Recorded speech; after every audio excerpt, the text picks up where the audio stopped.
लिखाया जाए, यहाँ लिखाया होगा, लिखाया जाए तो ये भी गलत होगा दोस्तों। चलिए 16 नंबर में देखिए,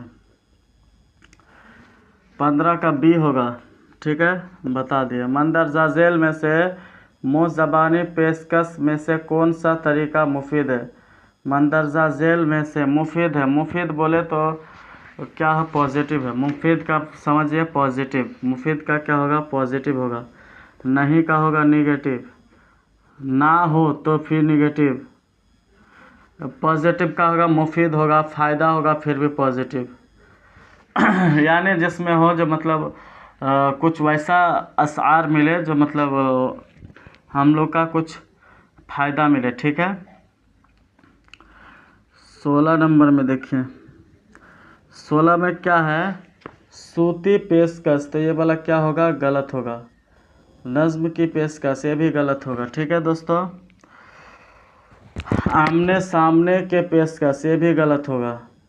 इशाराती ज़बान का पेशकश, ये वाला सही होगा। अगर आप मेरे पिछला क्लास कंटेंट नहीं देखे हैं तो तब आप लोग को मुश्किल लग रहा होगा, लेकिन मुश्किल नहीं है, ठीक है। 17 नंबर आप लोग बना के लाइएगा, 17, 18, 19, 20 तीनों बनाइएगा। हम 21 बता रहे हैं, मतलब तीनों आप लोग बनाइएगा और उसमें हमको कमेंट कीजिएगा, सर 17 का ये हुआ, सेट बताइएगा, सेट 17 का इतना हुआ, 17, 18 का 17, 18, 19, 20 तीन आप लोग को दिया और उधर एक दिए, 4 दिए। तो ये सब आप लोग बना के लाइएगा, तब हम समझेंगे जो मतलब आप लोग पढ़ाई करते हैं। नहीं तो समझेंगे तो कुछ नहीं पढ़ाई करते हैं, खाली क्लास देख लेते हैं छोड़ देते हैं। ऐसा नहीं करना है दोस्तों, ठीक है। अब चलिए 21 नंबर में चलते हैं। 21 का क्या है, ज़बान की तदरीस किताब में सबसे ज़्यादा तवज्जो मरकूज़ रखनी चाहिए। तवज्जो क्या रखनी चाहिए, मरकूज़ रखनी चाहिए। ज़बान की तदरीस किताब में सबसे ज़्यादा तवज्जो मरकूज़ रखनी चाहिए। किस चीज़ का रखनी चाहिए वो आपको बताना है दोस्तों, ठीक है।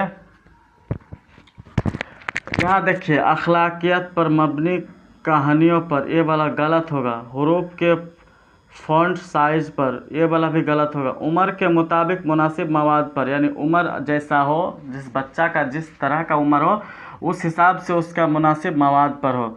मतनी मिसवाक के ज़्यादा मशकों पर, यह भी गलत होगा। क्या नंबर सही होगा, सी नंबर सही हो जाएगा। चलिए 22 नंबर में क्या है, 22 नंबर है, ज़बान सीखने का मकसद होता है। ज़बान सीखने का क्या मकसद होगा वो आपको बताना है, यानी ज़बान सीखने का मकसद होता है, ये बता रहा है क्या।